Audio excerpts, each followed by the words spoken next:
कहाँ ध्यान बैकर अरे सरवाई तो लाइन में रहता मार बहुत फनी सॉन्ग है गाइस। मार के बहुत फनी सॉन्ग है, बहुत मजा रही है।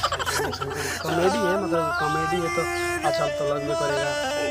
का भइल हो, काहे रोवे लगला? का बताई अरे बाबू हो तोहर बाबू पिटैले लाते जूते खूब कचटैले।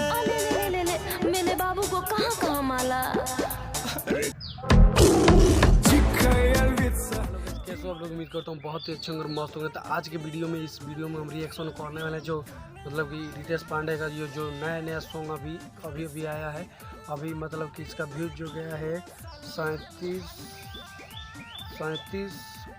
के गया है, 37 के, ठीक है। मतलब कि ये वीडियो मतलब अभी भी इतना चला नहीं है क्योंकि इसके मतलब कि सिर्फ 3 मिनट हुआ है इस वीडियो का आते हुए, और ये वीडियो मतलब कि चल रहा है, बहुत ही ट्रेंडिंग में ये वीडियो मतलब कि शायद चलेगा, मतलब चलने वाला। इतना मतलब कि अच्छा सॉन्ग है, इतना मस्त सॉन्ग है तो ये ज़रूर चलेगा। तो चलिए आज हम इसी सॉन्ग पर रिएक्शन करने वाले हैं। जो इस सॉन्ग का नाम है, मतलब जो टाइटल है, सलमान खान आया है, और ये सॉन्ग भी है कि घर में से निकलो कटरीना, सलमान खान आया है। तो यही सॉन्ग है, बहुत पसंद आने वाला है सॉन्ग है। तो वीडियो को छोड़िएगा, तो वीडियो को शुरू से अंत तक देखिए। अगर मेरे चैनल को सब्सक्राइब नहीं किया तो चैनल को सब्सक्राइब भी कर लो, क्योंकि ऐसा लेटेस्ट वीडियो मेरे चैनल पर आता रहता है। चलो आज का इस फारू वीडियो को आज गाना मारते हैं और वीडियो को एंजॉय करते हैं और वीडियो को देते मतलब वीडियो को स्टार्ट करते हैं।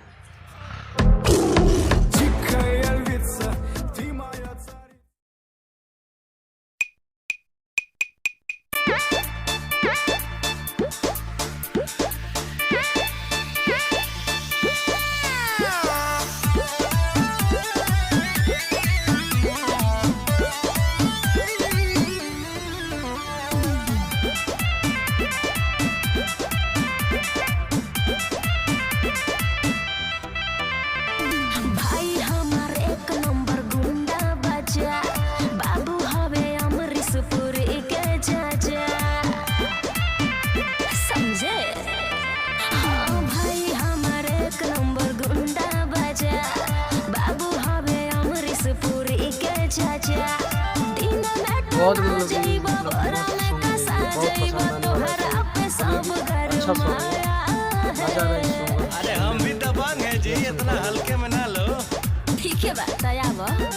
घर से निकलो कटरीना गली में सलमान खान आया है। घर से निकलो कटरीना गली में सलमान खान आया है।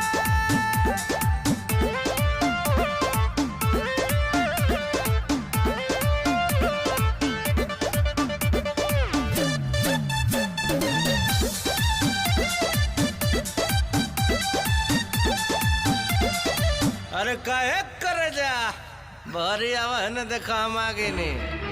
अरे ई कौन हरे, कहाँ ध्यान बैकर? अरे सरवाई तो लाइन में रहता मार मार मार। बहुत फनी सॉन्ग है गाइस। मार के बहुत फनी सॉन्ग है, बहुत मजा रहा है। कॉमेडी है, मतलब कॉमेडी है तो अच्छा तो लगबे करेगा। काहे रोवे लगला? का बताई अरे बाबू हो तोहर बाबू पिटैले लाते जूते खूब कचटैले। ले मेरे बाबू को कहाँ माला? अरे कहाँ नहीं मारा। अरे मन लहना बात लब के कटले रहे केरी मजनुआ हो गाते खैला हीरो गिरी। कहाँ जननी हो तना लौर गिरी। अब नाम नाली हो हरदी छापा वाली हो, सुन के रोवाई आवत दाया है। का कहलू अभी गलतियों से ना हुई। लौरी से मारा दौरी दौरी दर्द पोरे पोरे समाया है। घर से निकलो इनका मतलब चेहरा सलमान खान मार के मुंह फोड़ फाड़ दिए हैं। सरवाई करवा तो यही में पिटाई मार के फोड़ देना था।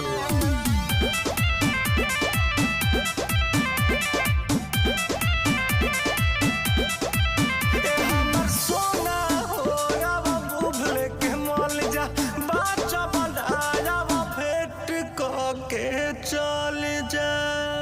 अब ढेर ड्रामा मत कर, ओतनो नहीं खपिटाइल। ऐसे जानू बोला जान आवतनी मिले मजनू प्यार तो से बहुत करिले जानतानी जाने से हम हरिले छोटू विशाल होई के तनो बवाल रितेश तोहरे के दिल में बसाया है। ई तो हम जानते बनी कि हमरे हवा हमरे हम चलिया मिले कटरीना सलमान खान बहुते पिटाया चलिया मिले कटरीना सलमान खान बहुते पिटाया।